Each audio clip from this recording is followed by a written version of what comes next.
Umabot sa palitan ng mga mensahe, kilig na kilig ako.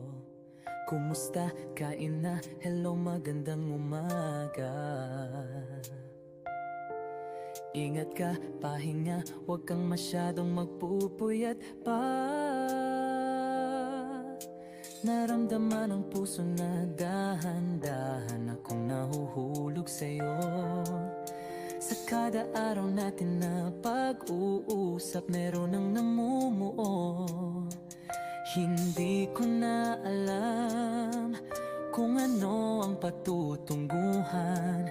Ang hiling ko lang naman na itong naramdaman